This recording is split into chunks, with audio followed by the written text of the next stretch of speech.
नमस्कार दोस्तों, स्वागत है हमारे YouTube channel times academy Jaipur. और आज हम आपके सामने इंडियन पॉलिटी में जो चैप्टर है मौलिक अधिकार, उसी मौलिक अधिकार के चैप्टर को हम आगे बढ़ाने जा रहे हैं दोस्तों। तो दोस्तों, इस मौलिक अधिकार के चैप्टर से क्वेश्चन आने के बहुत से चांस रहते हैं, तो आप हमारे साथ में इस वीडियो में अंत तक बने रहें। और ये जितना भी सिलेबस करवाया जा रहा है आपको, यहाँ सारा का सारा पटवार के माध्यम से, पटवार के सिलेबस के अकॉर्डिंग ही कराया जा रहा है। तो दोस्तों,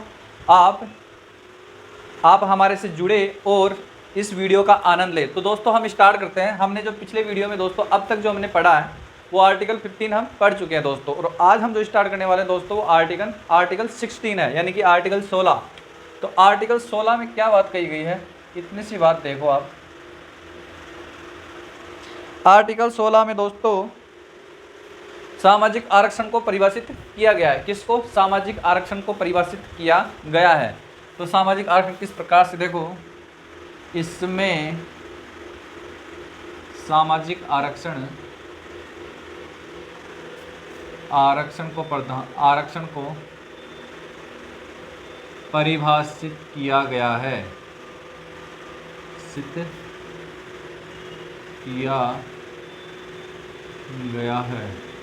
तो किस प्रकार से सामाजिक आरक्षण है दोस्तों, वो देखो आप। किस प्रकार से सामाजिक आरक्षण मिलता है, किस प्रकार से नहीं मिलता है। ये आर्टिकल 16 के जो सब पार्ट है दोस्तों, जैसे आर्टिकल 16(1) यानी कि 16(1), 16(2), 16(3), 16(4) और फिर 5 तक तो है, और लास्ट का जो 6 है वो 103वां संविधान संशोधन के तहत जोड़ा गया है। ठीक है दोस्तों, 2020 में। ठीक है, अब इन सब में किस प्रकार से स्टार्ट है, देखो सबसे पहले हम पढ़ेंगे दोस्तों आर्टिकल 16(1), जो क्या बताता है, प्रत्येक नागरिक को राज्य के अधीन लोक सेवाओं में नियोजन की समानता का अधिकार है। क्या है दोस्तों? प्रत्येक नागरिक को क्या करना है दोस्तों, देखो यहाँ पे आर्टिकल 16(1) जो है उसकी डेफिनेशन मैं आपको बता दूँ बिल्कुल ऐसे कैसे है। तो इसमें सबसे पहले बात तो है दोस्तों अवसर की समानता है। क्या है दोस्तों? इसमें अवसर की समानता है। और अवसर किनको देना है वो देखो आप। अवसर देगा राज्य, नागरिक को अवसर देगा कौन? राज्य। किसके? अपने अधीन सेवाओं में। ठीक है दोस्तों, तो राज्य नागरिकों को अपने अधीन सेवाओं में, अपने अधीन यानी कि राज्य के अधीन सेवाओं में नियोजन। देखो दो शब्द आएंगे इसमें, एक तो नियोजन और एक आ रहा है दोस्तों वह नियुक्ति। नियोजन व नियुक्ति। तो दोस्तों इन दो जगहों पर क्या करना है, अवसर दिया जाएगा, अवसर की समानता दी जाएगी। कहाँ पे? राज्य देगा, किसको देगा? नागरिकों को। कैसे? जो अपने अधीन है, क्या? सेवाएं, लोक सेवाओं में नियोजन एवं नियुक्ति, उनमें नियुक्ति और उनमें नियोजन। ठीक है दोस्तों, तो यहाँ क्या कर रहा है, इनमें राज्य समानता प्रदान कर रहा है, यानी कि अवसर की समानता यहाँ पे दी जा रही है। तो दोस्तों इसी के अंदर प्रतिष्ठा की जो समानता है वो भी अंतर्निहित है इसमें। तो देखो प्रतिष्ठा की समानता, और एक क्वेश्चन बनता है प्रतिष्ठा की समानता किस आर्टिकल में निहित है। तो प्रतिष्ठा की समानता भी इसमें अंतर्निहित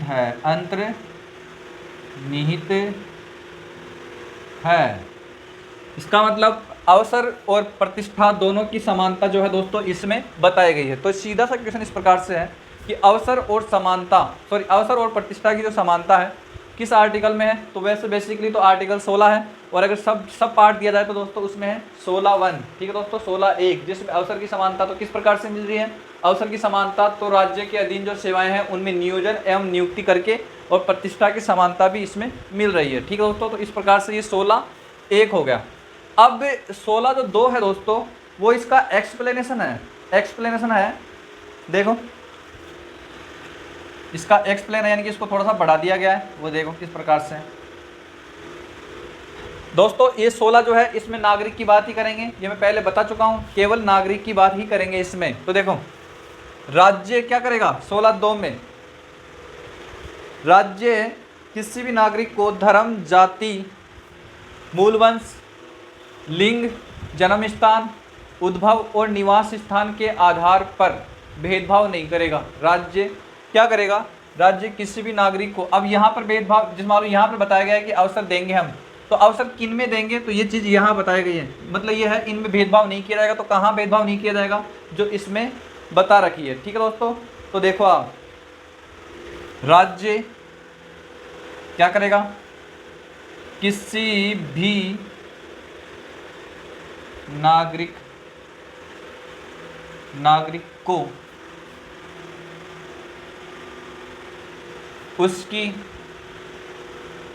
उसका लिखो आप,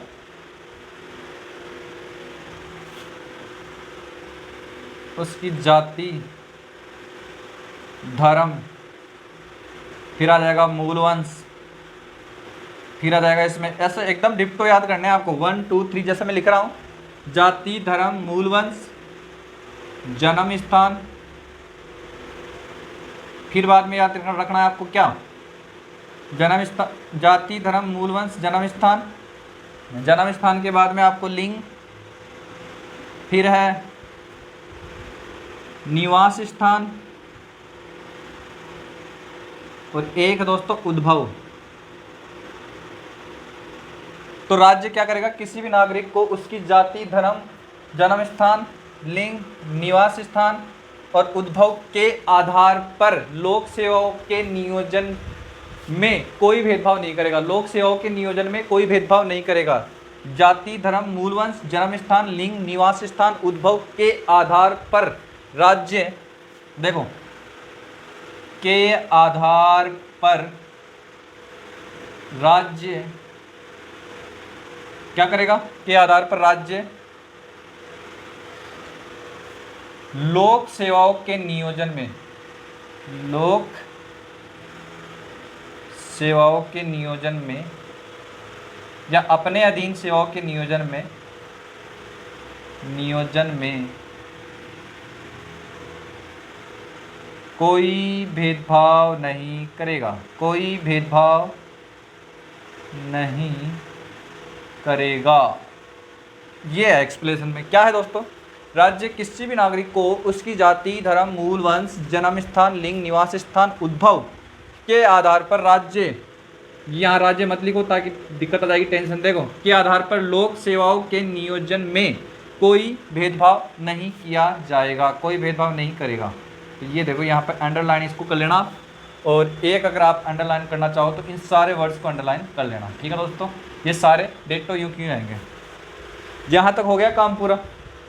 ठीक है दोस्तों, अब है राज्य निवास स्थान के आधार पर, राज्य निवास स्थान के आधार पर विशेष प्रावधान कर सकता है। क्या दोस्तों? राज्य निवास स्थान के आधार पर इन सेवाओं के नियोजन में विशेष प्रावधान कर सकता है। किस प्रकार से? कि जैसे एक जम्मू कश्मीर है तो वहाँ पर राज्य चाहेगा, वहाँ पर राज्य इस प्रकार चाह सकता है कि हमारे जम्मू कश्मीर के व्यक्ति ही यहाँ पर कार्य करें या यहाँ पर अपॉइंट हो, तो उस प्रकार से क्या करना पड़ेगा? सबसे पहले तो इस प्रकार का कोई भी प्रावधान करना हो तो सबसे पहले क्या करना पड़ेगा? संसद में कानून पारित करना पड़ेगा, और उसी के हिसाब से ये सारे के सारे कानून कर सकते हैं, मतलब ये सारे के सारे काम कर सकते हैं। अब है यहाँ पे एक, यहाँ टिक कर लेना आप कि निवास स्थान, केवल निवास स्थान कुछ ऐसा है आर्टिकल, देखो आर्टिकल जिसमें विशेष प्रावधान है। देखो, राज्य निवास स्थान के आधार पर लोक सेवाओं के नियोजन में विशेष प्रावधान कर सकता है। क्या दोस्तों? राज्य निवास स्थान के आधार पर, देखो, राज्य निवास स्थान के आधार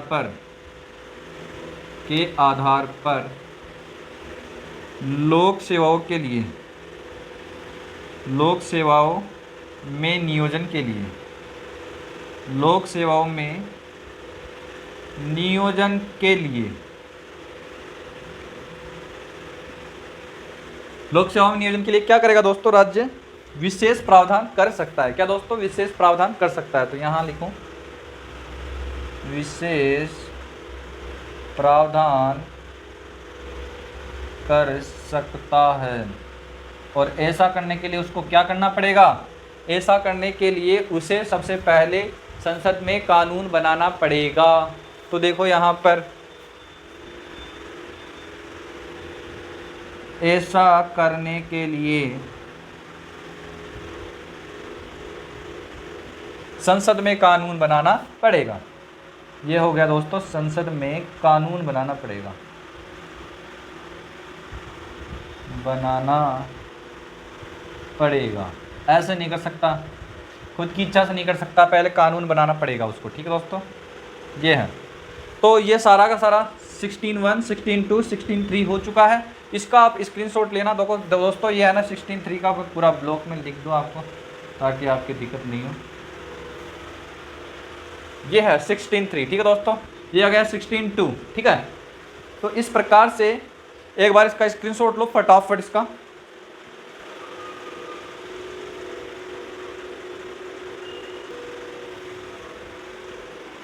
ठीक है दोस्तों, आपने स्क्रीनशॉट ले लिया इसका। अब चलते हैं आगे। देखो आर्टिकल 16(4) पढ़ेंगे, और 16(4) क्या बताता था दोस्तों?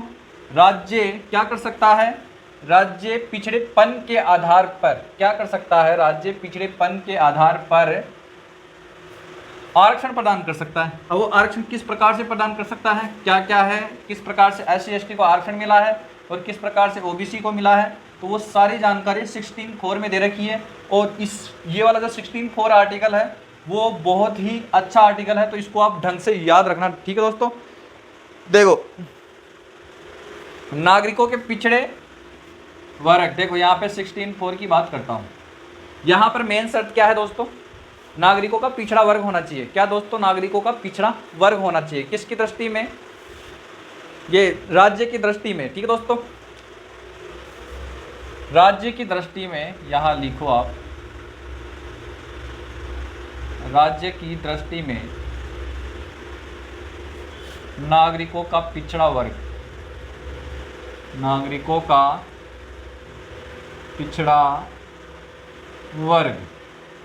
ठीक है दोस्तों, जिनकी राज्य की नज़र में राज्य के अधीन सेवाओं में, ठीक है, और उनकी पदों में अपर्याप्त प्रतिनिधित्व है। क्या दोस्तों? अपर्याप्त प्रतिनिधित्व है। इसका मतलब क्या हुआ कि राज्य की नज़र में उनके जो पद है दोस्तों, जो अधीन सेवाएं, देखो यहाँ तक ये हो गया दोस्तों। अब देखो आगे, राज्य के अधीन सेवाएं हैं, तो राज्य के अधीन सेवाएं, ठीक है दोस्तों, उन सेवाओं में क्या होना चाहिए? उन सेवाओं में एक तो होना चाहिए अपर्याप्त प्रतिनिधित्व। ठीक है दोस्तों, अपर्याप्त प्रतिनिधित्व। ठीक है दोस्तों, तो राज्य के अधीन, सॉरी स्टार्टिंग से करते हैं। राज्य की दृष्टि में जो नागरिकों का पिछड़ा वर्ग है, ठीक है दोस्तों, तो राज्य के अधीन सेवाओं में क्या होना चाहिए? अपर्याप्त प्रतिनिधित्व होना चाहिए। और यहाँ सेवाओं के साथ साथ आप पदों में भी कर लो, सेवाओं है या पदों में। ठीक है दोस्तों, इस प्रकार से देखो, सेवाएं या पदों में अपर्याप्त प्रतिनिधित्व होना चाहिए। तो राज्य क्या कर सकता है? इनके लिए आरक्षण की व्यवस्था कर सकता है। तो यहाँ देखो, तो राज्य आरक्षण की व्यवस्था कर सकता है, कर सकता है। दोबारा, सबसे पहले बात तो यह है कि वो जो नागरिकों का एक पिछड़ा वर्ग होना चाहिए। पहली शर्त यह है, पिछड़ा वर्ग होना चाहिए। अब जब पिछड़े वर्ग की अगर बात करें, तो पिछड़ा किस प्रकार से होना चाहिए दोस्तों? तो पिछड़ा दो चीज़ों में हो सकता है, सामाजिक में होना चाहिए दोस्तों, और कल भी बताया था मैं आपको पिछड़ापन किस प्रकार का होना चाहिए, सामाजिक और शैक्षिक। ठीक है दोस्तों, इन दोनों की दृष्टि से पिछड़ापन होना चाहिए, तो ही ये सेवा मिल सकती है, तो ही उनको ये आरक्षण मिल सकता है। ठीक है दोस्तों, तो पिछड़ा वर्ग राज्य के अधीन सेवाओं और पदों में राज्य को लगता है कि अपर्याप्त प्रतिनिधित्व है, राज्य को लगता है अपर्याप्त प्रतिनिधित्व है, तो राज्य क्या कर सकता है? आरक्षण की व्यवस्था कर सकता है। ठीक है दोस्तों, अब इसमें पूरा देखो आप, स्टार्टिंग से किस प्रकार से आरक्षण मिला है, किस प्रकार से नहीं मिला है, वो देखो आप। देखो, अब शुरुआत से बात करेंगे। सबसे पहले बात करते हैं, अब देखो अन्य पॉइंट है इसी में चल रहा है। देखो, SC और ST को जो आरक्षण है वो कब से प्राप्त है? संविधान के लागू होने से, संविधान के लागू होने से। तो यहाँ पर लिख दो आप, संविधान के लागू होने से। ठीक है। अब अगर दूसरी बात करें ओबीसी की, तो 1953 में एक काका कालेलकर समिति गठित की गई थी। क्या दोस्तों? ओबीसी के निर्धारण के लिए, यानी कि अन्य जो पिछड़ा वर्ग है उसके निर्धारण के लिए कि कौन कौन सा है, कौन कौन सी जाति इसमें आती है, केवल इसके निर्धारण के लिए क्या किया गया था दोस्तों? 1953 में सर काका कालेलकर समिति गठित की गई थी। कौन सी दोस्तों? काका कालेलकर समिति गठित की गई थी। कब की गई थी? देखो यहाँ पर सीधा सीधा लिखना है, ओबीसी के निर्धारण के लिए। ओबीसी के निर्धारण के लिए क्या किया गया था? पहले इनका निर्धारण किया गया था कि कौन कौन सी जातियों को हमें लेना है दोस्तों। तो देखो ओबीसी के निर्धारण के लिए कब? 1953 में क्या किया गया था? काका, नाम याद रखना दोस्तों, आ सकता है वहाँ पर काका कालेलकर समिति गठित की गई थी। याद रखना, वेरी मोस्ट है, समिति गठित की गई। अब यह समिति जब गठित की गई तो दोस्तों इस समिति ने, यानी कि इस समिति ने अपनी रिपोर्ट कब सौंपी? इस समिति ने अपनी रिपोर्ट सौंपी कब? 1955 में। यानी कि 53 में तो क्या बन रही है? समिति बन रही है, लेकिन अपनी रिपोर्ट देगी दोस्तों ये कब? 1955 में। फिर उसके बाद में इसी ओबीसी के निर्धारण के लिए, देखो दोस्तों, इसी ओबीसी के निर्धारण के लिए फिर आता है दोस्तों कब? 1979। क्या दोस्तों? 1979। फिर एक 1979 इसमें क्या किया गया था दोस्तों? एक मंडल आयोग गठित किया गया था। क्या दोस्तों? मंडल आयोग गठित किया गया था। दोस्तों यहाँ समिति नहीं, यहाँ पर आयोग है, क्योंकि ये भी आयोग था, ये भी आयोग है, तो यहाँ पे दोस्तों आयोग। ठीक है। एक मंडल आयोग गठित किया गया था किसके लिए? ओबीसी के निर्धारण के लिए। फिर इस आयोग ने कब? 1980 में क्या दी थी? अपनी रिपोर्ट दी थी। ठीक है दोस्तों, कि इस प्रकार से ये जातियाँ ओबीसी में शामिल होनी चाहिए। इनकी रिपोर्ट में क्या कहा गया था? कि ये जातियाँ हैं, कुछ जो जातियाँ जिनका एक निर्धारण किया गया था, ये सभी जातियाँ ओबीसी में शामिल हो जानी चाहिए। ठीक है दोस्तों, तो ये एक तो समिति आई थी काका कालेलकर आयोग। ठीक है दोस्तों, एक आयोग आया था काका कालेलकर, एक है दोस्तों मंडल आयोग। तो इन्होंने अपनी अपनी रिपोर्ट दी है। फिर उसके बाद में क्या होता है दोस्तों? उसके बाद में 1993 की बात है। कब की बात है दोस्तों? सॉरी, 1992 की बात है। 1992 में क्या होता है? तो पहले 1992 की बात नहीं करके सबसे पहले तो 1990 की बात करेंगे। यहाँ तक आपने एक बार स्क्रीनशॉट, चलो इसको मैं ऊपर वाला मिटा रहा हूँ दोस्तों। ठीक है, एक बार इसका स्क्रीनशॉट लो फटाफट, फिर देखें मैं और इसको मिटाऊंगा फिर फटाफट।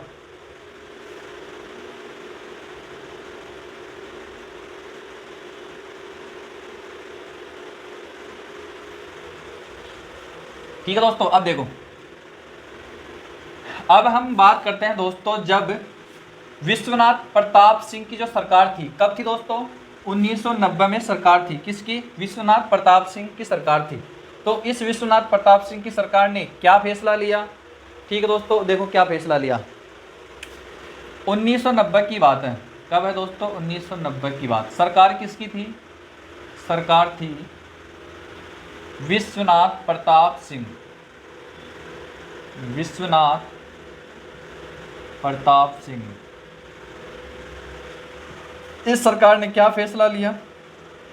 कि ओबीसी को 27% आरक्षण दिया जाएगा। और ये आरक्षण किस में है? सरकारी नौकरियों में। किसमें दोस्तों? सरकारी नौकरियों में। क्वेश्चन सीधा सीधा है दोस्तों कि 1990 की एक सरकार थी, विश्वनाथ प्रताप सिंह की सरकार थी। उस सरकार ने ओबीसी को 27% आरक्षण दिया सरकारी नौकरियों में। सॉरी, यहाँ पे लिखो आप केंद्रीय सरकारी नौकरी। ठीक दोस्तों, केंद्रीय, सबसे पहले केंद्रीय दी गई थी दोस्तों। केंद्रीय सरकारी नौकरियों में क्या दिया गया है दोस्तों? इसको आरक्षण दिया है, ओबीसी को 27% का आरक्षण दिया है। फिर जब इसको आरक्षण मिलेगा ओबीसी को तो क्या होगा दोस्तों? फिर वाद होगा।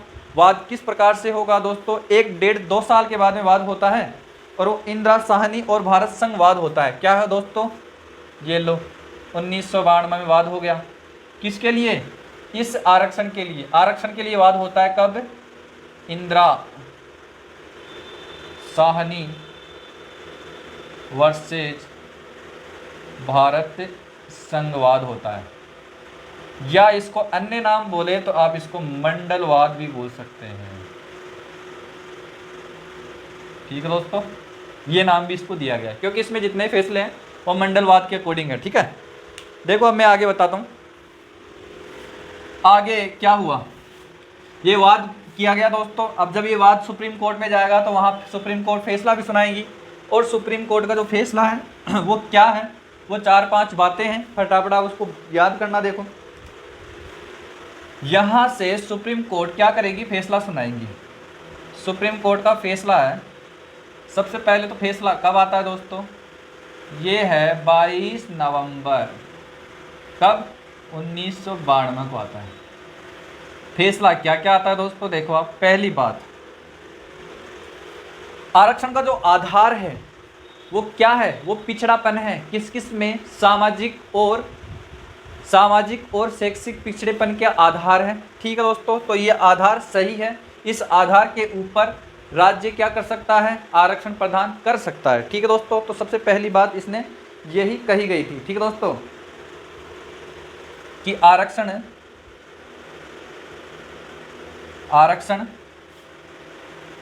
पिछड़ेपन, यहाँ पे पूरा बात लिखो। देखो, आरक्षण सामाजिक व शैक्षिक पिछड़ेपन के आधार पर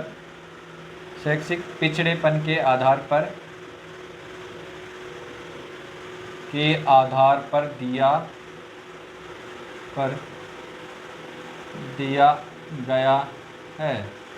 एक तो ये बात कही।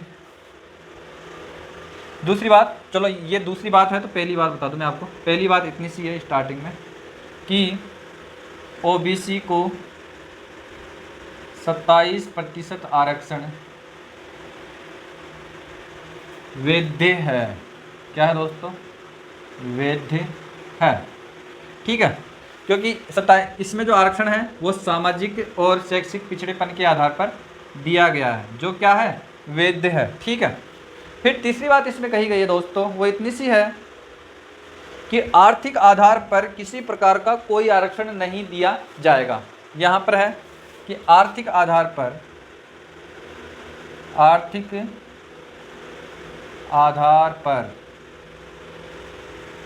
किसी प्रकार का आरक्षण नहीं दिया जाता है। ठीक है दोस्तों, एक ये बात कही, 3 बात हो गई। फिर उसके बाद में इन्होंने जो फैसला दिया वो इतना सा है दोस्तों कि आरक्षण जो है वो केवल, आरक्षण जो 27% दिया गया है वो केवल नियुक्ति में दिया जाएगा, पदोन्नति में नहीं दिया जाएगा। तो यहाँ पर देखो, आरक्षण केवल नियुक्ति में दिया जाएगा, नियुक्ति में दिया जाएगा, पदोन्नति में नहीं, पदोन्नति में नहीं। ठीक है दोस्तों, इतनी सी बात है। ये हो गया 4 बात। फिर देखो लास्ट में जो बात है दोस्तों वो इतनी सी है कि आरक्षण की जो अधिकतम सीमा है वो 50% से अधिक नहीं हो सकती किसी भी हालत में। तो यहाँ है आरक्षण की अधिकतम सीमा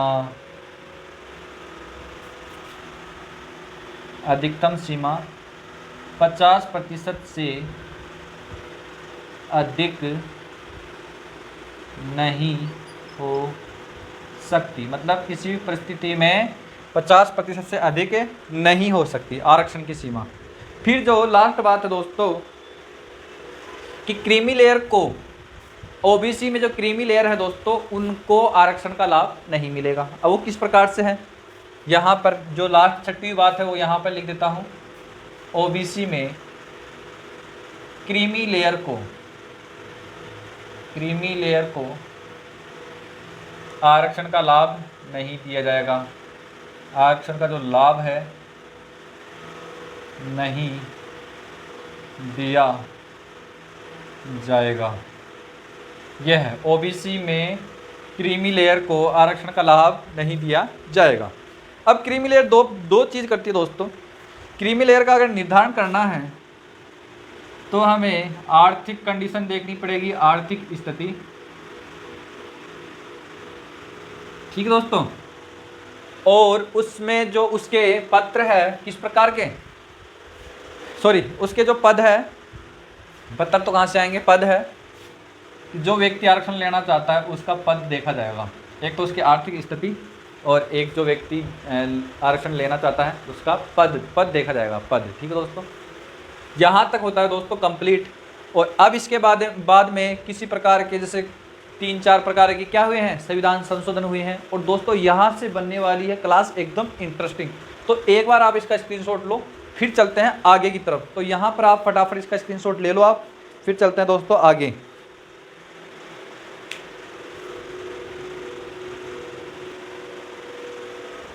तो दोस्तों आपने यहाँ तक स्क्रीनशॉट लिया, अब देखते हैं दोस्तों आगे और क्या क्या है दोस्तों। बहुत ही इंटरेस्टिंग पार्ट होने वाला है। सबसे पहले हम जो बात करेंगे दोस्तों वो करेंगे SC/ST को जो पदोन्नति में आरक्षण दिया गया है तो वो किस संविधान संशोधन के तहत दिया गया है। फिर उनके बाद में दोस्तों उनको मिली है वरिष्ठता भी, तो वरिष्ठता किस प्रकार से मिली है वो भी हमें देखनी है। तो दोनों में सबसे पहले जो इम्पोर्टेंट बात होने वाली है सिर्फ उन्हीं पर फोकस रखेंगे दोस्तों, और ज़्यादा कुछ ही नहीं, एग्जाम की दृष्टि से हम बात करेंगे। तो सबसे पहले हम बात करते हैं दोस्तों क्या, 77वां संविधान संशोधन। ये कब आया था दोस्तों, 1995। आगे बात समझ में। इसके तहत क्या जोड़ा गया, 16, 4 और ए। दोस्तों ये बड़ा ए है, ध्यान रखना। जब भी कोई बड़ा ए लास्ट में आता है उसके यानी कि ब्रैकेट लगाने की जरूरत नहीं है। जब भी कोई बड़ा ए आता है दोस्तों तो वो एक नया आर्टिकल है, ठीक है। तो 16, 4 ए जोड़ा गया। 77वें संविधान संशोधन 1995 के तहत 16, 4 ए जोड़ा गया। दोबारा 77वें संविधान संशोधन के तहत 16, 4 ए जोड़ा गया। अब इसमें बात क्या है, मेन बात क्या है वो देखो आप। इसके अंदर मेन बात इतनी सी है कि SC/ST को पदोन्नति होती दोस्तों उनकी, तो ये लो पदोन्नति में आरक्षण दिया जाएगा, पदोन्नति में आरक्षण दिया जाएगा, आरक्षण दिया जाएगा। ये है दोस्तों। आगे समझ में कि SC 16, 4 ए जोड़ा गया और SC/ST को पदोन्नति में आरक्षण दिया जाएगा। अब देखो आगे, फिर उसके बाद में 85वां संविधान संशोधन आया। ये भी गौर करना आप। और ये कब आया दोस्तों, 2001 में। कब आया, 2001। इसके अनुसार इसमें कोई नया इसमें कोई नया आर्टिकल जुड़ा नहीं है दोस्तों। इसमें इतनी सी बात कही है किसमें कि SC/ST को पदोन्नति के साथ साथ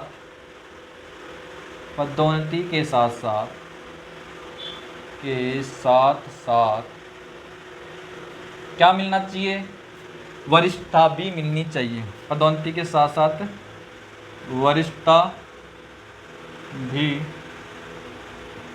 मिलनी चाहिए, बल्कि वरिष्ठता भी मिलेगी, ठीक है दोस्तों। इस प्रकार से ये है, यहाँ तक एकदम आया समझ में दोस्तों। अब जो हम आगे बात करने वाले हैं दोस्तों वो है बैकलॉग की। क्या है दोस्तों, बैकलॉग की। अब वो किस प्रकार से है देखो।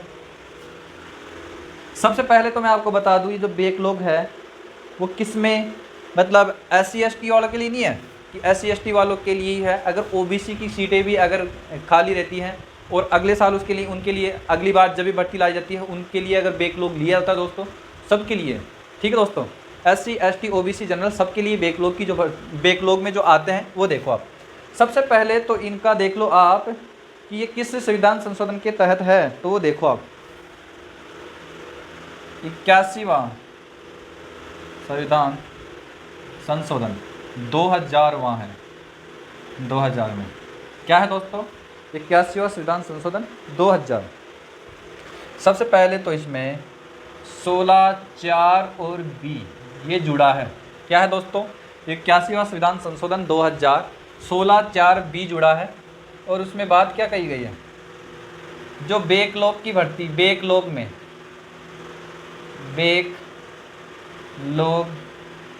में आरक्षण, यानी कि कोई भी हो, चाहे SC ST ठीक है, OBC जनरल कोई भी हो, बैकलॉग में आरक्षण 50% से अधिक हो सकता है।